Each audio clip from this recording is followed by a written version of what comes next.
Salut tout le monde, deuxième épisode du podcast Bulletin sportif, édition football de la saison 2023. Très content de vous avoir encore une fois de retour. On a mis la table la semaine passée pour la saison de foot universitaire.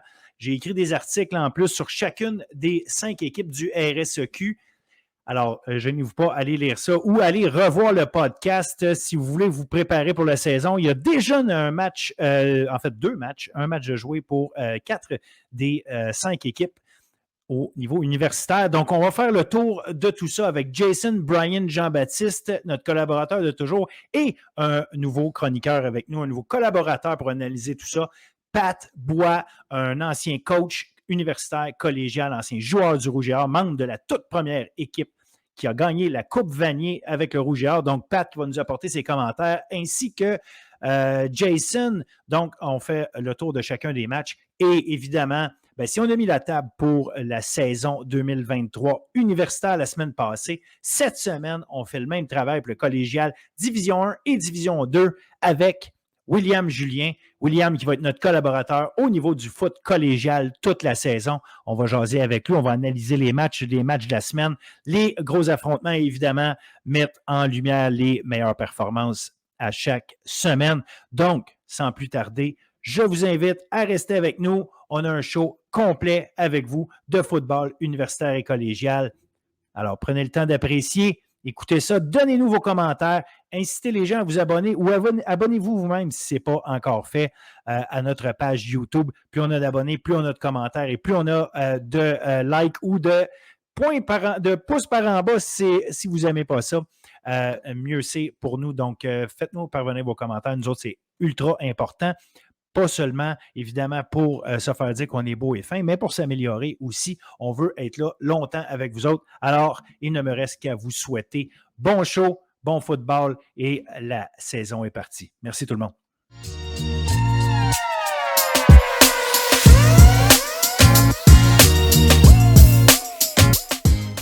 Alors, bonjour tout le monde. Bienvenue à cette deuxième édition du podcast Bulletin sportif, édition football.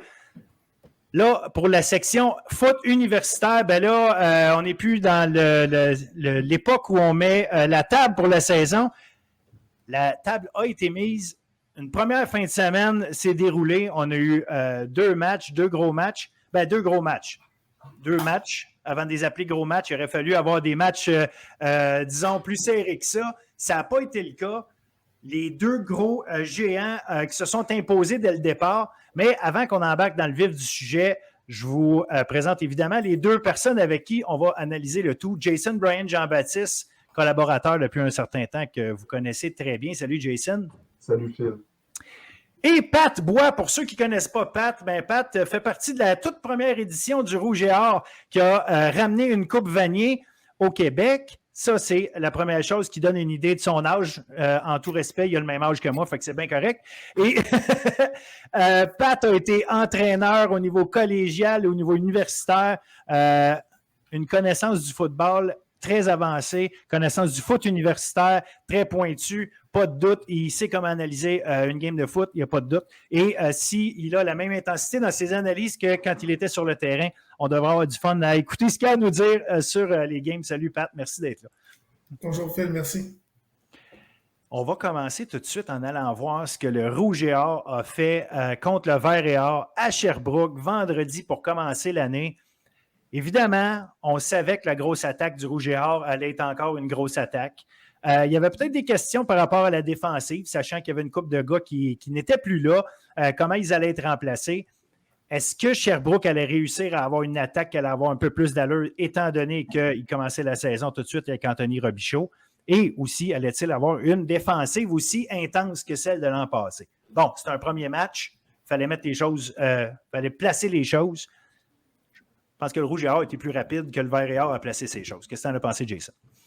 Oui, mais honnêtement, je pense que c'est l'inverse. Je pense que Sherbrooke a été, en tout cas défensivement, ils ont bien amorcé le match. Je pense que le Rouge et Or, en début de match, surtout les 2 premiers quarts, c'était beaucoup des pénalités. Je pense que ça leur a pris du temps de rentrer dans leur rythme, mais je pense que qu'est-ce qui a vraiment changé les choses, c'est vraiment l'incident avec Arnaud Desjardins. sur lequel il y a un des joueurs défensifs du Vareyard qui essaie de Mais le jamais vu. plaquer, et qu'au final, que ça devient un coup vraiment sur la tête pendant qu'il fait une glissade. Je pense qu'à partir de ce moment-là, après que le joueur de ligne offensive du Rougeur a été expulsé pour son comportement après le jeu, je pense que ça a comme augmenté l'intensité, puis le Rougeur a vraiment voulu s'affirmer, prendre le contrôle du match. Puis Arnaud Desjardins m'a vraiment impressionné dans sa manière de répondre à cette adversité-là, dans sa manière d'exécuter pour la suite des choses. Vraiment, les passes, sa manière d'utiliser ses talents athlétiques, de courir, les passes à contre-courant. Pour le reste, c'était vraiment bon. Puis j'ai vraiment aimé comment le Rougeur, en tant qu'équipe, a répondu à cette adversité-là à ce moment-là du match. Pour toi, Pat, est-ce que ça a été justement un moment clé qui a changé un petit peu moi, je pourrais dire le momentum, qui a augmenté, si on veut, le niveau d'intensité de ce match-là, puis s'assurer que tout le monde est comment je pourrais dire, plus sharp un peu, parce qu'en début d'année, c'est souvent un peu ça, là, trouver cette cohésion-là, puis cette urgence, ou en tout cas, appelle-le comme tu veux, là, qui fait que tu es vraiment à ton pic au niveau de concentration, notamment. Penses-tu que c'est un élément qui a joué, ça, justement, ce coup de UA sur Desjardins?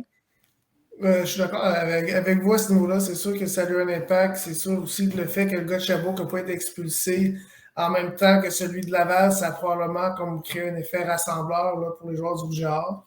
Fait qu'à ce niveau-là, c'est sûr que ça a augmenté l'intensité du côté de Laval. L'autre point pour moi qui a fait la différence, c'est Sherbrooke en fin de première demi qui a décidé de dégager au lieu de donner 2 points. Ils se sont retrouvés à donner un touchdown pour cette série-là, puis ça a vraiment comme mis fin au match en gros, parce que c'était rendu probablement inatteignable pour Sherbrooke en deuxième demi. Puis à partir de là, la game était comme vraiment sous contrôle pour le Rouge et Or.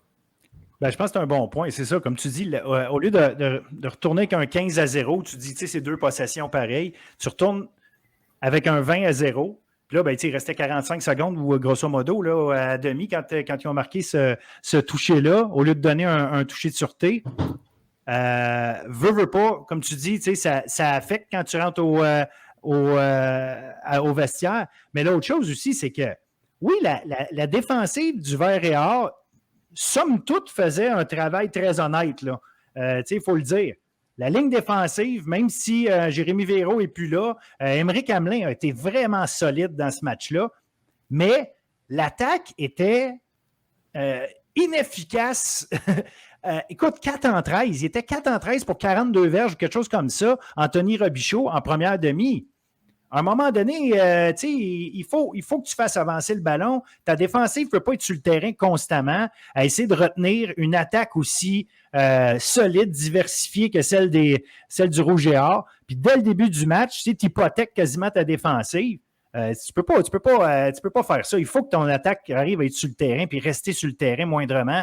Puis Vert et Or a été incapable de faire ça en première demi. Moi, je pense que c'est le bout qu'ils ont tué au lieu d'un jeu ici et là. Je pense que c'est ce travail-là de la défensive, justement, du Rouge et Or qui a empêché complètement le Rouge et Or de faire quoi que ce soit. Même si j'ai aimé des Freud César là, qui semblait courir avec aplomb dès le début. Il semblait me donner quelque chose. Par contre, c'est vraiment le jeu aérien. William Marchand qui a échappé des ballons. Il y a un gars qu'il ne faut pas qu'il échappe des ballons. William Marchand, c'est leur meilleur receveur. Donc, ça, je pense que ça a fait très mal. Ça a fait qu'ultimement, même si en deuxième demi, Sherbrooke avait l'air surtout le quatrième quart, Sherbrooke avait l'air d'offrir quelque chose de plus. Ça reste que c'était une équipe qui n'avait aucune chance de gagner ce match-là à cause qu'à la fin à cause de la première demi qui a été, comme je dis, inefficace puis improductive complètement. Là. Si je peux te permettre une observation, tu veux mentionner le fait que Marchand a échappé des ballons. Mais je pense aussi la chose qui était, en attaque, quand tu cours le ballon sur des longues possessions, très souvent, c'est difficile quand tu es un receveur, des fois, de garder la concentration puis le rythme quand tu n'as pas l'habitude d'être en espace puis de recevoir le ballon parce que tu n'as pas nécessairement l'attente tout le temps. C'est quelque chose que je pense que je me questionne puis que je me demande comment, pour la suite des choses, l'attaque du Vert va être capable de trouver cette balance-là, de courir bien le ballon, puis de quand même trouver des bonnes opportunités pour donner le ballon à des marchands, pour vraiment capitaliser sur leurs opportunités. Je pense que ça va être ça qui va être important pour la suite des choses. Parce que quand même, je trouve qu'ils ont montré quand même des belles choses, notamment avec Marc-André Shaw. Max Brousseau, c'est des gars qui ils ont quand même attrapé des ballons, ils ont fait des choses, mais je pense que ça va être de développer cette continuité-là dans cette nouvelle attaque avec un nouveau coordonnateur offensif.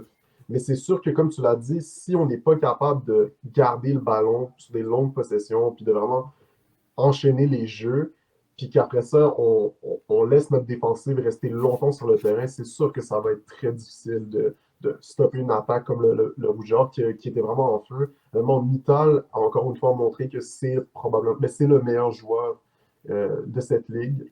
Vraiment, il était impressionnant. Sa manière d'attaquer, sa manière d'être physique, sa vitesse, sa force, pour de vrai, c'était vraiment remarquable à voir. Mittal, justement, quand tu as une machine comme ça dans ton équipe, moi, à mon avis, jusqu'à preuve du contraire, c'est le meilleur joueur de football au Canada, là, universitaire. Définitivement.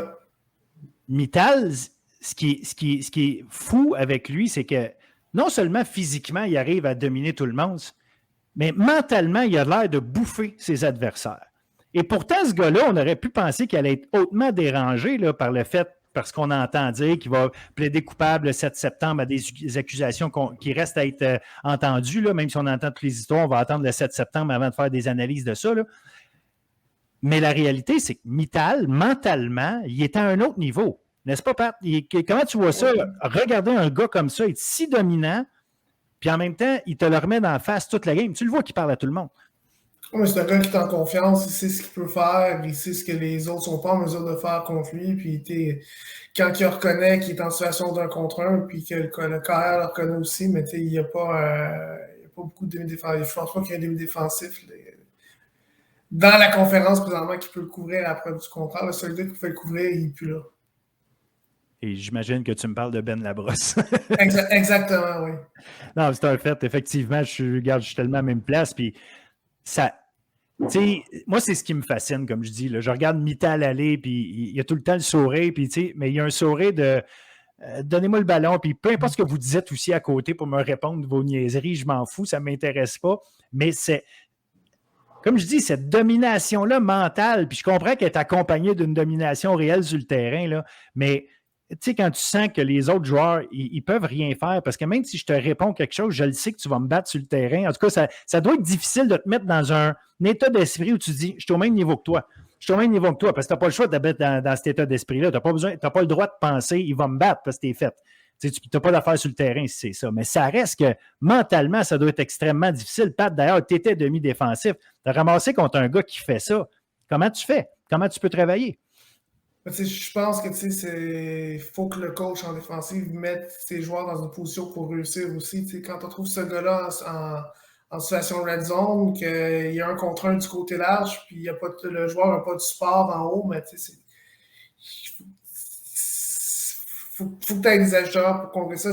Parce que un gars comme Arnaud Desjardins, c'est quand même la troisième année, bien coaché par Justin Thier, il va reconnaître le match-up un contre un, puis si tu lui donnes, il va le prendre toute la journée. Donc, il y a peut-être des choses à faire au niveau des autres équipes pour si tu n'as pas nécessairement vouloir ça, des fois tu n'as pas le choix de mettre de la pression d'une situation d'un contre un, mais il faut que tu sois conscient que si tu fais ça contre Mittal, mais il y a des bonnes chances que tu te fasses exposer.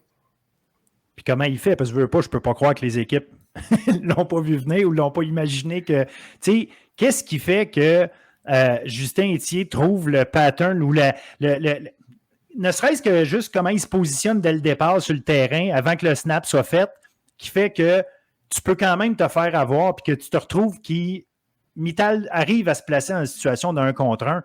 Il faut toujours bien qu'il y ait quelque chose. Je ne peux pas croire que les coordonnateurs défensifs n'aient pas réfléchi à cette idée-là.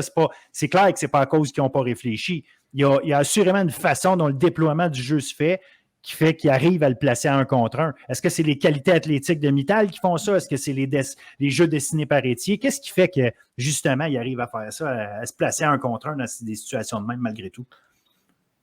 Je pense que c'est la combinaison des deux choses. Je pense que Justin, il reconnaît les défensives adverses, il sait où placer son monde, puis trouver des match-ups un contre un contre les joueurs de l'autre équipe. Puis, Mittal, probablement, sur le terrain, tu peux le mettre à n'importe quelle position, puis il va gagner son match-up un contre un.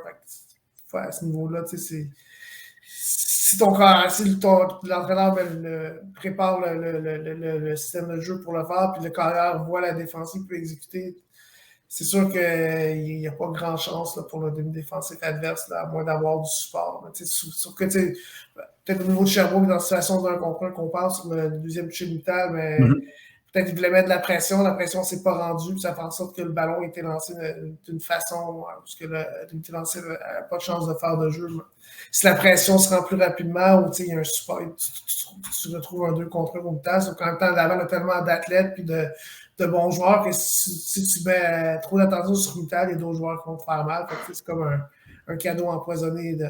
Tu choisis ça, mais tu vas donner sûrement d'autres choses. Puis, Jason, tantôt, j'ai aimé que tu me parles du travail d'Arnaud Desjardins.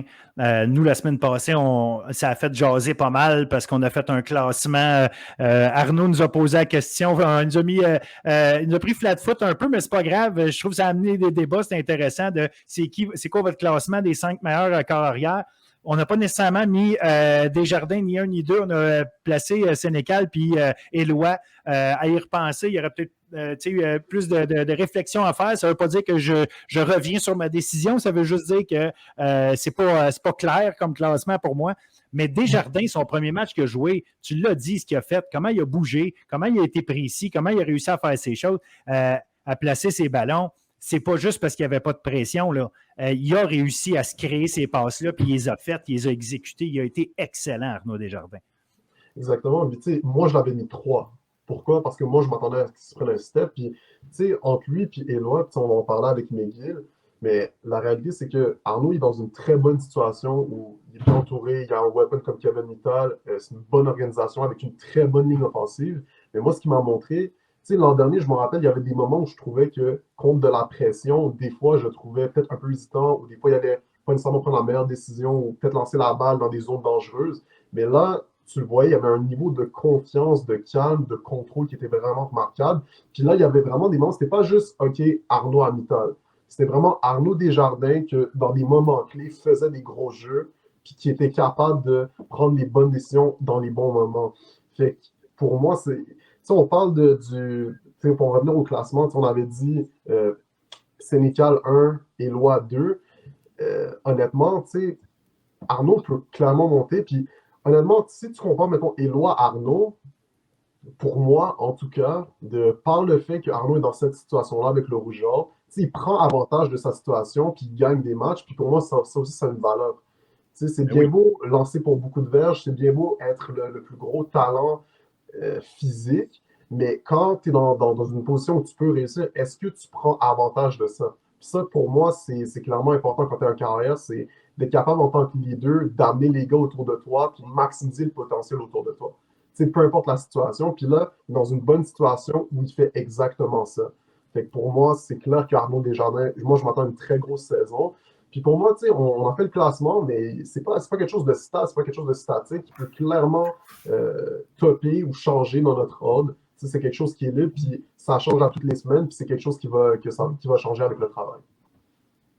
Ben oui, absolument. De toute façon, c'est un classement, ça fait jaser le monde. C'est bien correct. Par contre, je veux, parce qu'on pourrait en reparler pendant 3 heures de ça, je veux quand même qu'on glisse un mot sur le travail en défensive du Rouge et Or. Pour moi, c'est une défensive où est-ce que j'attendais de voir qui allait justement au niveau des secondaires, par exemple, qui allait arriver à se démarquer, quel genre de groupe comme secondaire on allait avoir. On a quand même Alec là, qui a quitté à la fin de la dernière saison, qui allait prendre sa place, comment ça allait se passer. Et Charles-Antoine Jacques a été excellent. Mais excellent. Son travail de leadership de ce groupe-là, comment il a pris contrôle de ça. Quand lui et Justin Cloutier vont se retrouver en même temps sur le terrain, tu vas avoir un duo, puis assurément un trio, parce qu'il va y avoir, je peux penser au recrue Saint-Hilaire, notamment, qui a bien fait dans le match, mais Thomas Landry, bref, il y a du monde qui vont être capables de prendre de la place, mais Cloutier et Jacques ensemble sur un terrain, je pense qu'il va y avoir des mots de tête pour les coordonnateurs offensifs adverses. Pat, tu vois ça comment, justement? Moi, je pense que Laval a une défensive hermétique. Je pense qu'à Laval, le recrutement a été excellent défensif. Il y a des joueurs à cette position jeunes qui ont devancé des vétérans. Au niveau de la ligne défensive, ils ont une profondeur abysmale. Si tu regardes un peu les stats en première demi, je pense que Laval avait plus de pénalités verges de pénalité que d'offensive, du vert et hors. Donc, tu sais, Laval a complètement shut-down Sherbrooke en première demi. Puis, tu sais, je pense que les verges en deuxième demi, c'était un peu des garbage yards, parce que, tu sais, tu prends, t'as pris l'avant, t'es en contrôle, tu t'arrêtes de montrer les choses que donc tu avais des choses que tu voulais montrer t'as plus besoin de montrer tout ce que tu voulais faire, tu joues avec ce que tu as en place avec les joueurs, tu fais jouer ton vent un petit peu, fait que ça fait en sorte que l'adversaire se rapproche au niveau statistique, mais tu sais, je pense que la défensive de Laval a complètement contrôlé l'offensive de Sherbrooke. Là. Ce que Sherbrooke a fait dans la deuxième demi, c'est parce que Laval voulait que Sherbrooke le fasse, selon moi. Intéressant. Puis ça va être à suivre parce que là, Laval est en pause cette semaine.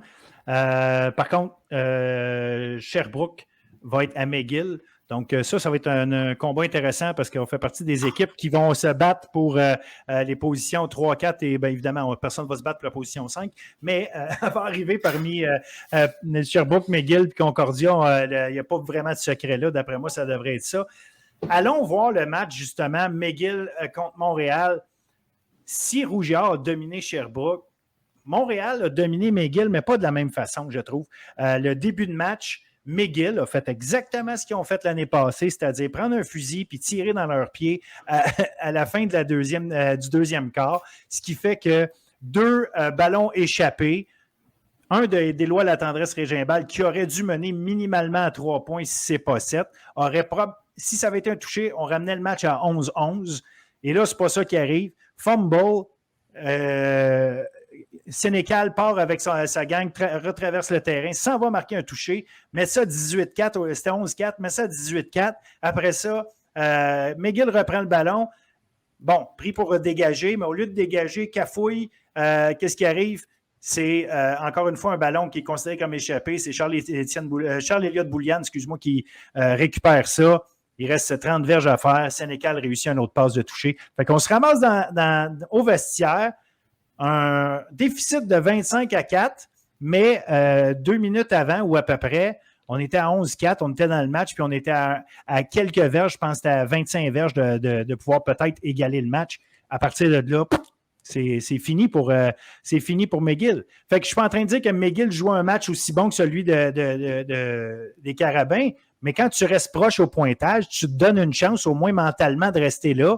Puis ils se sont tirés encore une fois dans le pied. Ils ont fait ça toute l'année passée, puis ils ont encore fait ça cette année. Pourquoi? Jason, est-ce que c'est le coaching encore? Qu'est-ce qui fait ça?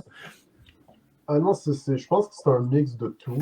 Moi, je pense à mon... Tu sais, pour moi, c'est juste dommage qu'encore une fois, c'est une équipe qui n'est pas capable de capitaliser et d'exécuter dans des gros moments.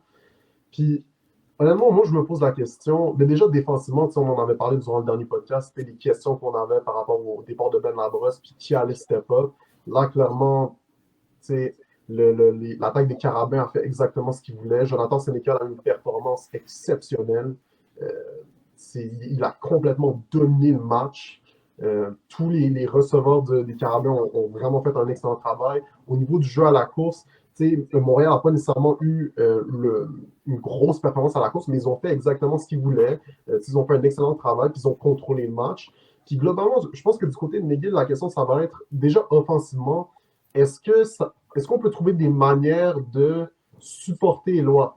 Dans le sens que, est-ce qu'on peut éviter de tomber dans des situations où Éloi doit littéralement tout faire offensivement en termes de courir le ballon, puis d'exécuter des jeux de passe dans des zones profondes, dans des petites fenêtres, toujours devoir lui demander de faire ça. Est-ce qu'on peut trouver des manières de rendre ça plus facile pour lui d'exécuter plus facilement en tant qu'arrière? Puis offensivement, il y a encore, ça qui est plate avec McGill, c'est comme, tu vois qu'il y a des bonnes choses, il y a le talent, la ligne offensive n'est pas si pire que ça. Il y a des choses qui sont en place pour avoir des meilleurs résultats. Moi, je pense pas que c'est une équipe qui devrait se faire détruire comme ça par les Carabins. Je pense que les Carabins sont les favoris dans un match-up comme ça, mais ils ont le talent pour se battre un peu plus que ça. Pour moi, c'est vraiment dommage, puis c'est désolant de voir encore une fois une performance médiocre de cette équipe-là. Sais-tu? Mais tu sais, c'est médiocre, oui, parce qu'à la fin, c'est ce qu'on voit. Puis tu poses la question, est-ce qu'on peut aider Éloi? C'est la première question que tout le monde se pose quand on regarde ça. En même temps, tu fais quoi quand tu as un corps arrière à la c'est notre Lamar Jackson au Québec, là, si on veut l'appeler de même. Un gars qui peut tout faire, qui peut courir, qui a un gros bras, qui est capable de lancer des ballons à des distances, tu sais.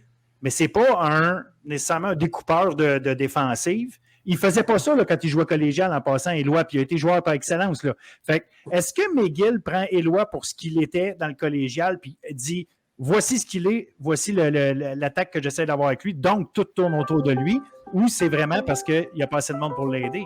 Pat, comment tu vois ça dans cette optique-là? Là? Est-ce que c'est vraiment parce qu'on veut qu'Éloi joue comme ça? Mais tu sais, je pense que graduellement, c'est un jeune carrière, c'est sa 2e saison. Je pense qu'à la base, c'est peut-être une certaine façon de bâtir le système qui prend avantage de ses forces. Puis graduellement, avec son expérience, mais tu commences à implémenter, à ajouter des trucs qui mettent plus de structure, mais le joueur va rester le joueur qu'il est. Je pense qu'en prenant plus de maturité et d'expérience, c'est là qu'il va. Il va avoir une évolution positive, selon moi, d'implémenter plus de choses qui ont un lien avec le football canadien. Moi, si je peux répondre à ta question, Phil, moi, honnêtement, si j'ai un carrière comme Éloi, qui est vraiment athlétique, qui a un gros bras, moi, de mon point de vue, moi, je fais tout pour l'aider, notamment avec un jeu de course, mais aussi, puis c'est pas contre Éloi, mais tu sais, des joueurs vraiment talentueux, tu t'assures qu'ils ne se laissent pas intoxiquer par leur propre talent. C'est-à-dire que comme tu ne les mets pas dans des positions où leur talent va leur mettre dans des positions qui sont dangereuses et qui vont nuire au succès collectif. OK? Fait qu'il faut t'assurer de comme rendre les choses faciles. Pas dans le sens que tu ne fais pas confiance en ton carrière, mais tu t'assures qu'au final, le football, c'est un sport d'équipe, particulièrement le football offensif. Tu es dépendant de tout le monde. Tout le monde doit exécuter et travailler ensemble pour marquer des points. Je pense pas que tu peux juste dire OK, Éloi, OK, t'es athlétique, tu cours vite, t'as un gros bras, go. Moi, je pense pas que tu peux faire ça. Moi, au contraire, je pense que justement, avec un profil de joueur comme ça, tu fais tout pour maximiser son talent tout en t'assurant que tu ne le laisses pas être empoisonné par ses capacités, puis toujours devoir tout faire, puis être Superman. Football, Superman, ça gagne pas. Là. C'est pas ça. C'est un travail d'équipe. C'est comme ça que ça marche. Assez d'accord. Mais tu sais, ça va impliquer d'abord que un gars comme. Elijah Williams n'était pas là, le porteur de ballon, il n'était pas là à ce match-là. Elijah Williams, on attend de voir, là, il y a des conditions, des considérations académiques là, qui font qu'il n'est pas là pour l'instant. Ron Hiller s'attend à le voir arriver quand même pendant la saison, mais bon, ça reste à voir. Mais ça reste qu'il y a un Brandon Ciccarello qui est là, qui est un marchand de vitesse. Est-ce que ce marchand de vitesse-là peut être encore plus utilisé? Il reçoit le ballon 5 fois pour courir avec pendant le match. Tu sais, je comprends qu'on a donné le ballon à Benjamin Bergeron aussi 4 autres fois, Jeffrey Amicial, tu sais. Ultimement, on a donné le ballon 15 fois, à part Éloi. Éloi a couru 10 fois. Les autres ensemble ont couru 15 fois. Mais est-ce que tu peux avoir un porteur de ballon ou un groupe de porteurs de ballon qui portent le ballon plus souvent puis qui vont donner justement plus de chance à Éloi de devenir une option? C'est-à-dire qu'Éloi court peut-être 5-6 fois dans le match, mais quand il court, il surprend un peu plus. Ça, c'est une chose, mais pour ça, il faut que Ciccarello, ou peu importe qui a le ballon, soit efficace quand il court, de un. Puis l'autre affaire, c'est qu'ils ont un receveur de passe qui est parmi assurément le top 10, peut-être même le top 5 des receveurs au Canada, en Darius Simmons en termes de talent. Là. C'est un très, très haut niveau de receveur de passe. Pour moi, c'est le meilleur receveur de passe après Kevin Mittal dans cette ligue-là au RSEQ. Mais, est-ce qu'il y a toute l'attitude qu'il faut toujours? Ça, la question peut se poser. Est-ce qu'il fait tout ce qu'il a à faire tout le temps? Est-ce qu'il donne son maximum tout le temps? Moi, c'est pas à moi de juger ça, c'est pas ça. Mais tu sais, qu'il attrape 3 passes dans ce match-là, moi, c'est hautement insuffisant. Mais exactement, un gars comme ça, c'est un athlète exceptionnel. Est-ce qu'il n'y aurait pas des moyens de lui lancer le ballon derrière la ligne de mêlée, un peu l'utiliser comme un tailback? Je sais pas, genre, il faut trouver des manières, genre, je peux comprendre que Elijah Williams n'était pas là, mais c'est pas une excuse. Tu trouves des façons de gagner, tu mets d'autres gars en valeur, puis tu gagnes tu fais ton mieux pour compétitionner puis gagner le match. Je pense pas qu'on peut continuer. Cette année pour McGill, c'est une année importante.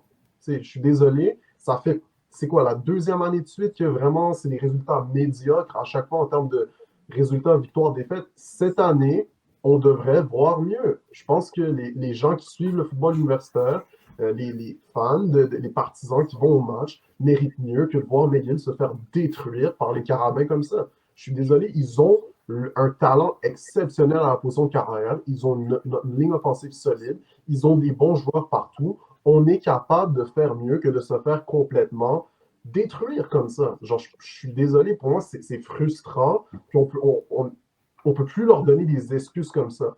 Là, je pense que c'est le premier match. OK, ils se sont fait battre. Les Carabins étaient en feu. Les Carabins ont fait un excellent travail collectif. Puis, tu sais, je veux pas juste, critiquer McGill, puis parce que les Carabins ont montré, ils ont montré exactement ce que je voulais voir, c'est venir avec une revanche, une attitude de domination qui va être nécessaire tout au long de la saison pour aller chercher une bagnée. Fait que pour moi, du côté des Carabins, gros plus. Mais du côté de McGill, après un match comme ça, moi, je suis très curieux de voir comment ils vont répondre face à Sherbrooke. Moi, je veux voir mieux. Je ne dis pas qu'ils doivent gagner tous les matchs, je ne dis pas qu'ils doivent l'équipe parfaite, mais il n'y a plus d'excuses pour un programme comme ça, pour avoir des performances aussi désolantes puis aussi tristes, en fait.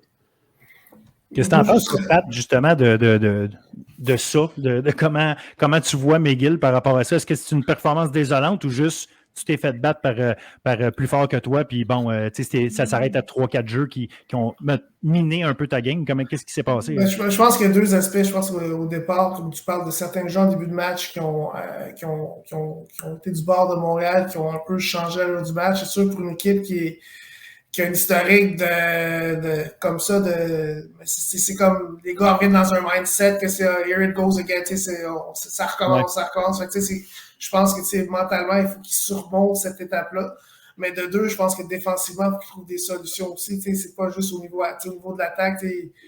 Oui, il n'y a peut-être pas les choses qui ont été faites à 100%, mais quand tu donnes 380 verges par la passe, puis que le carrière adverse est 27 en 31, puis tu donnes 500 verges d'attaque, ben, tu as beau avoir Cam Newton qui joue arrière pour toi, ben, tu vas perdre le match pareil quand tu donnes 500 verges, puis que l'équipe adverse, elle a complété, Jonathan Seneca a complété 27 de ses 31 passes. C'est pratiquement du touch football, tu lances le ballon ce que tu veux, puis au sol, Montréal n'a pas fait ce que Montréal fait, mais ils ont quand même une moyenne de 7,4 verges par course. Fait que, Montréal a fait ce qu'il voulait tout le match à l'attaque. Puis, il fallait que McGill ait une solution pour arrêter ça. Suite à ça, mais quand tu es coordinateur offensif, ben, ça change le match quand tu tires de l'arrière. Puis, je pense que si, mettons, le match reste serré, ben, Montréal joue différemment au niveau défensif. Puis, ça peut peut-être donner plus de chance pour les gars explosifs de McGill. Tandis qu'après ça, tu tires de l'arrière, tu fais tout voir le rattrapage, mais tu peux pas nécessairement jouer avec tes forces offensives. Ben, je pense que c'est un bon point en parlant de la défensive, de la capacité défensive de McGill. Il ne faut pas non plus juste... Nous, si on ne veut pas que tout tourne autour des lois quand on parle de l'attaque de McGill, ben nous-mêmes, dans notre analyse, on ne peut pas juste penser à est-ce que Éloi a eu tout... À un moment donné, la défensive de McGill a un travail à faire parce que Éloi, il ne fera pas marquer 45 points à son équipe semaine après semaine. C'est utopique de penser à une affaire comme ça. Je veux finir en vous amenant une statistique que j'ai trouvée intéressante en fin de semaine. Dans les deux matchs, les 4 équipes combinées, un seul sac qui a été réussi. Quand même, j'ai trouvé ça spécial. Je n'ai pas fait l'analyse à savoir si ça arrive bien souvent ça. Je trouve que ça démontre deux choses. Soit les corps arrière étaient prêts à bouger déjà, où il y avait comment je pourrais dire, une compréhension et une vision très claire de ce qui se passait devant eux pour les éviter, ces situations-là. Mais surtout, quand on regarde les matchs, la forme de pression qui a été mise sur les corps arrière, ben, on a quand même, les corps ont eu le temps quand même, grosso modo, de faire un paquet de jeux quand même. Donc, peut-être que la cohésion n'est pas encore là complètement pour compléter des jeux que dans 3, 4, 5 semaines, ils vont se faire. Mais j'ai trouvé intéressant qu'on n'arrive pas à saquer plus souvent des corps arrière que ça en fin de semaine. Donc, peut-être un élément qui va être à surveiller cette année. Je veux finir complètement cette discussion-là, par contre. Je veux avoir votre opinion sur... On a eu un match à TVA Sport, l'autre n'a pas été présenté. Il y a plusieurs années, on présentait seulement un match par fin de semaine, puis on revient à ça cette année. L'année passée, on a eu la chance d'avoir plus de matchs. Vous pensez quoi de ça? Est-ce qu'il faudrait systématiquement que les universités proposent la web diffusion pour les matchs qui ne sont pas à TVA Sport. Vous voyez ça comment, cet aspect-là? À quel point pour vous c'est une anomalie complète? Ou bien tant mieux, profitons des matchs qu'on a, ils sont à la télé, on a la chance d'avoir une belle couverture à la télé, puis profitons de ce qu'on a au lieu de regarder ce qu'on n'a pas. Pat, tu vois ça comment? Moi, je pense que, tu sais, on est rendu en 2023, on est à l'ère numérique. Je pense que c'est comme inacceptable qu'une ligue qui est comme la RSEQ, comme qu'il n'y ait pas rien qui présente au niveau là, en web diffusion quand il y a un match, quand il n'y a pas de match à la télé. Là. La plupart du monde, de toute façon, ils n'ont même plus de la télé en tant que telle. Tout se passe sur le streaming. Fait que, pour avoir l'exposure, vendre ta ligue, il faut que ça soit vu, il faut que tu vendes ton produit. Donc, c'est pas super compliqué de mettre ça en place. Je pense que c'est un gros manque là, du RSEQ de ne pas pouvoir diffuser les autres matchs qui ne sont pas à TVA Sport. Jason? Moi, à mon avis, pour moi, c'est juste inacceptable considérant tout le travail qui est mis par les joueurs, les coachs, tout le sacrifice qui est mis pour arriver à des journées de match, pour être capable de performer, pour être capable de jouer le sport qu'on aime, puis qu'on n'est pas capable d'avoir la visibilité qui devrait être juste normale, d'avoir des matchs de football universitaire filmés. Pour moi, c'est complètement absurde.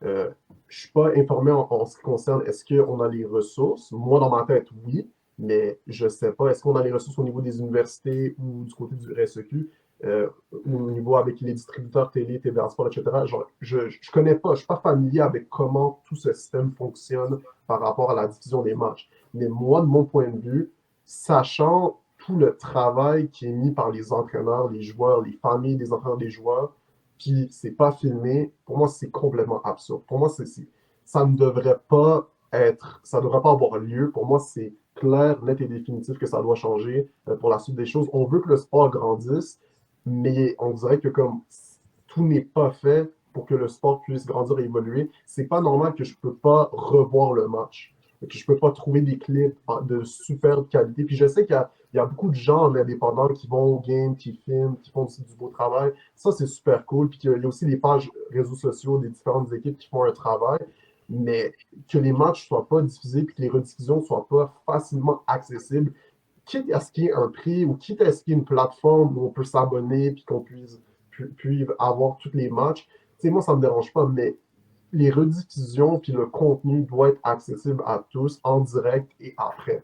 Pour moi, c'est inacceptable. Pour moi, c'est un gros manque de respect envers le travail de tous les coachs, tous les entraîneurs, tout le staff, tout le monde qui est impliqué pour avoir du football ici au Québec.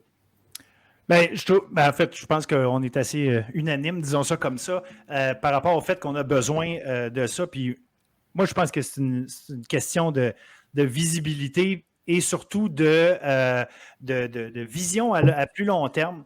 Si on veut attirer des commanditaires pour intéresser des universités qui vont vouloir en offrir plus, on a juste 6 équipes au Québec, donc 5 qui jouent au RSEQ.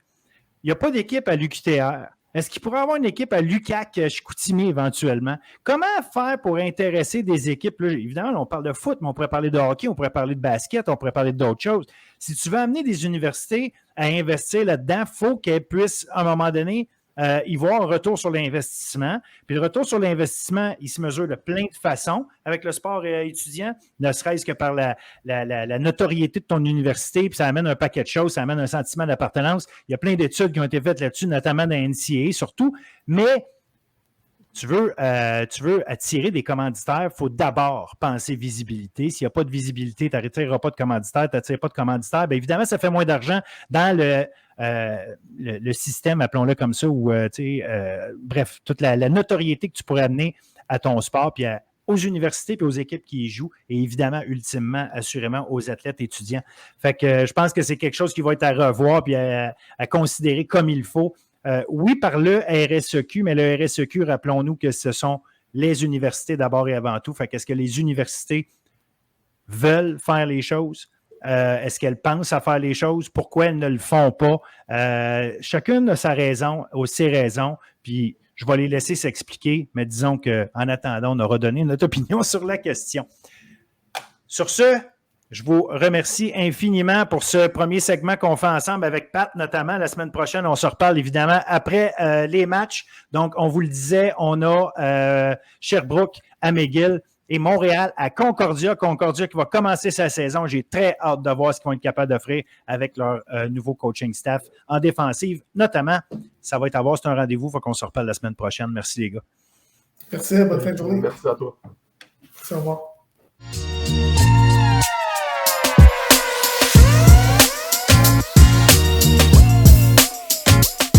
Bienvenue à cette édition collégiale, la partie collégiale de notre édition Bulletin sportif football. On embarque cette année, évidemment, avec beaucoup de matchs, beaucoup d'équipes, parce que le collégial, c'est une trentaine d'équipes, une 31e même cette année.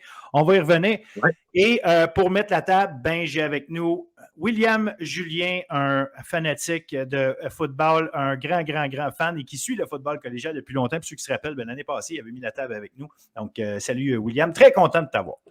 Salut Phil, merci pour l'invitation. Ça va être une autre belle saison, je pense, à prévoir au football collégial québécois cette année, autant dans les 3 divisions, là, peut-être moins en D3, on en parle un peu hors d'onde, mais je pense qu'en D1, en D2, on va avoir du football. Puis beaucoup peut-être d'imprévus, on va avoir des bons matchs, je pense, à chaque semaine qui vont se disputer sur des terrains un peu partout au Québec.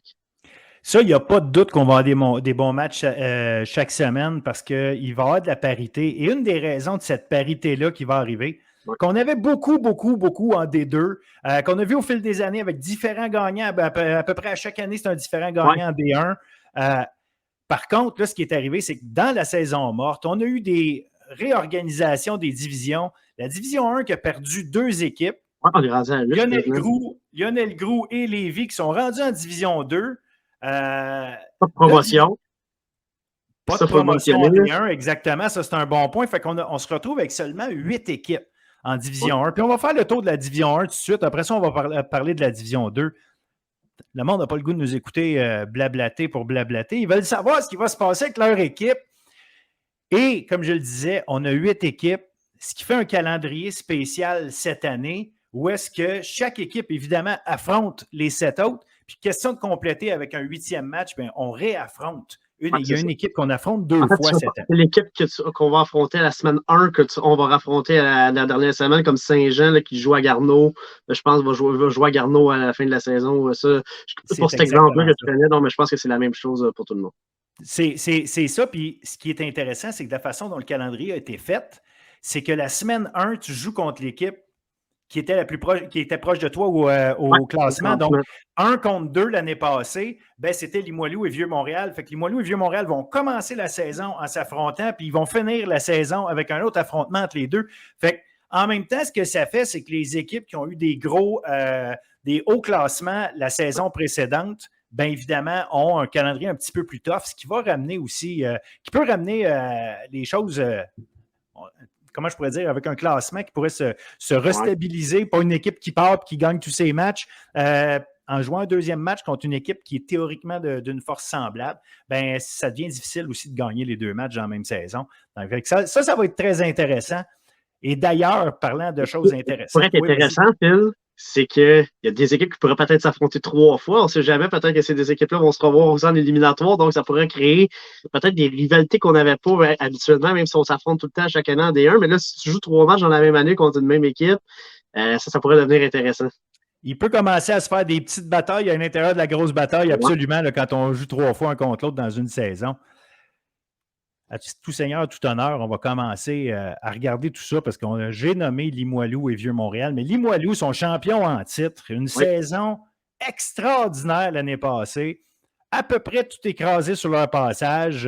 Un petit glitch, une défaite dans la saison, mais la réalité, c'est que Limoilou était favori pour commencer la saison. Il avait été finaliste l'année d'avant. Elle a perdu en finale contre Vanier. L'année passée, à l'automne passé, on les a vus compléter le travail. Cette fois-ci contre CNDF, une équipe qui était en pleine ascension pendant l'année. Et là, on revient, puis on a perdu des gros morceaux, qu'on le veuille ou non. Le premier nom qui nous vient en tête, c'est Justin Cloutier, le secondaire tout étoile. 2 ans de fil, joueur par excellence en défensive de la Ligue. Tu vois ça comment, Limoilou, cette année? Est-ce que c'est une équipe qui qui a atteint son pic l'année passée et qui est en reconstruction ou en renouvellement de cycle, ou c'est une équipe qui va être encore solide? Ben, je pense pas que ça va être une équipe en reconstruction, moi, Phil, du côté de Limoilou. Je pense qu'on a quand même encore des bons éléments en place. Tu as parlé du départ de Justin Cloutier. Il faut parler de ceux également de Simon Roy et Philippe Forteza également, qui terminent leur cycle universitaire. Mais on a quand même, je pense que c'est l'article de Jean Carrier dans Le Soleil, là, où on parlait de beaucoup du corps arrière Jérémy Ouellet qui va avoir les commandes de cette attaque-là. Beaucoup de bons mots pour lui. C'est un carrière qui est capable de faire le travail là, au niveau d'amener peut-être Limoilou. Là, je dis pas qui va être champion du bol d'or, mais je pense pas que c'est une équipe qui est en reconstruction. Moi, je pense que c'est une équipe qui va quand même réussir peut-être probablement à se faufiler dans le top 3 encore cette année. Au sol, Joey Marcotte va pouvoir prendre une répétition. Et ça va être William Maddox-Derry qui va devenir le pilier de cette jeune défensive. C'est là qu'il est peut-être le bémol, c'est qu'on a beaucoup de talent, mais beaucoup d'inexpérience au niveau du football collégial et surtout en D1. Là. De passer des rangs secondaires aux rangs collégiaux de la Division 1, c'est pas la même game, là, comme qu'on dit. Donc, ça va être un peu ça, peut-être l'inexpérience de cette défensive-là. Mais on a quand même des bons éléments et des bons athlètes. Je pense que si on est capable de bien encadrer tout ça, ça va être une équipe qui va bien rivaliser encore cette année, les Titans de Limoilou. Oui, ça va être. Je suis assez d'accord avec toi. Puis j'ai moi-même parlé avec Coach Dave Parent. Coach Dave Parent, ce qu'il expliquait, c'est que il trouve que au niveau du talent uniquement, c'est probablement l'équipe la plus talentueuse qu'il y a eu sous la main, ce qui en dit beaucoup. Puis tu parlais de William Maddox-Derry, mais il y a son frère Samuel Phoenix-Derry qui va être là. Il y a également un secondaire que j'ai apprécié énormément l'année passée, Valérie Félix Accolé. Fait tu sais, tu as des joueurs qui ont de l'expérience à des endroits clés sur le terrain. Donc, évidemment, comme on a ajouté deux excellents jeunes secondaires aussi, là, Victor Lavoie et Justin Fort, qui vont venir, qui connaissent un excellent camp d'entraînement, donc qui sont déjà des piliers de cette défensive-là à un jeune âge. Donc, on va, avec le talent qu'on a, probablement qu'on commence même pas un cycle de reconstruction, c'est juste l'inexpérience qui pourrait jouer contre eux, peut-être peut-être dans les matchs éliminatoires, là, qu'on le veuille ou non. Mais c'est pas une équipe qui repart complètement à neuf et qui a 2-3 ans. On a déjà du talent et ces jeunes-là prennent déjà du galon dans des rôles importants. Donc, ça pourrait être une équipe qui pourrait peut-être pas gagner le bol d'or cette année ou l'année prochaine, mais qui pourrait être très compétitive pendant 3 ans par la suite. J'ai aucun doute. 2-3 ans pour aller chercher, peut-être pour être une équipe qui va aller gagner le bol d'or. Absolument. J'ai pas de doute qu'ils vont être compétitifs. Ils sont tellement. Tu sais, le coaching là-bas, Dave Parent n'est pas seulement un bon coach de football, c'est un rassembleur, c'est un gars qui sait comment faire travailler son monde ensemble. Mon plus gros hic, moi, autant la défense est jeune, pas hic, là, je vais dire, mais mon point d'interrogation pour moi, ça va être d'avoir aussi qu'est-ce qu'on va faire avec le groupe de receveurs. On a quand même perdu Jérôme Deblois, Ismaël Ekoué, Nathan Gauthier. En fait, non, Gauthier, je pense qu'il est de retour. Mais bref, Deblois et Ekoué. Ben, c'est ça. Fait que, tu sais, ça va être à voir. Je ne suis pas inquiet qu'il va avoir du talent, mais des fois, tu sais, t'en parlais, l'expérience peut faire une différence. Fait que ça va être intéressant. Une bonne nouvelle, c'est que là, on a ajouté un joueur que moi je connaissais avec les Géants de Saint-Jean, là, Alex Fournier, qui s'amène sur la ligne d'attaque, qui a quitté Saint-Jean pour s'en aller à Limoilou, donc qui va être une acquisition très importante pour cette ligne à l'attaque. On sait qu'on aime beaucoup jouer au sol. C'est une équipe qui a été très bonne au sol depuis des années. Limoilou, je pense que l'acquisition d'Alex Fournier va grandement aider le jeu au sol, notamment. Ils vont affronter Vieux-Montréal. Vieux-Montréal, l'année passée, était parti en grande.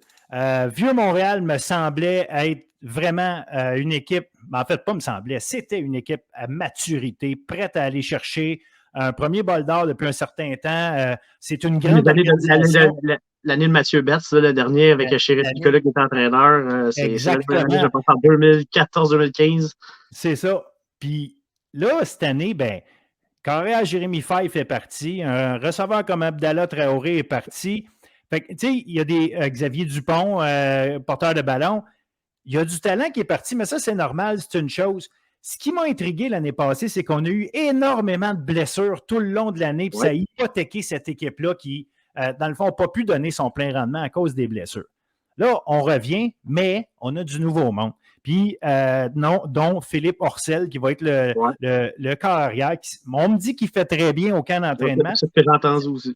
Ça reste un gars qui n'a pas une expérience très grande au niveau de football. C'est un gars qui jouait au football, au flag football à Henri Bourassa avant d'arriver à CVM. Aucun doute, il a du talent. Moi, je l'ai vu jouer. Là, c'est un athlète, le gars. Là, pas de doute. Il s'est lancé un ballon, c'est une chose. Maintenant, de le faire de façon régulière contre des défensives qui veulent pas juste te toucher pendant la pratique, mais qui veulent s'assurer que tu ailles le dos au sol, ça va être à suivre. J'ai hâte de voir ce qu'on va être capable de faire là, malgré le fait que j'ai tendance à penser qu'on va être encore en mode courir avec le ballon énormément. Le fameux wing tee, le bon vieux wing tee qui a été ramené avec le coordonnateur offensif qu'on a là-bas.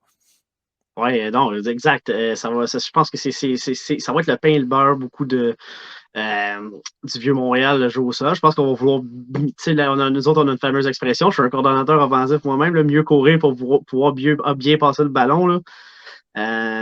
Ça va être un peu ça la réalité cette année. On a encore une bonne ligne à l'attaque aussi, donc on va vouloir profiter de ce fait-là. Puis on va vouloir aussi, comme tu l'as dit, enlever de la pression sur un carrière recru qui n'a pas une tonne d'expérience en termes de football. Donc, il va falloir, lui, tu l'as bien expliqué, je pense que ça va être quand il va recevoir des contacts là, bruts dans sa pochette ou quelque chose, c'est pas la même réalité que se faire déflaguer, disons-le, comme ça. Là.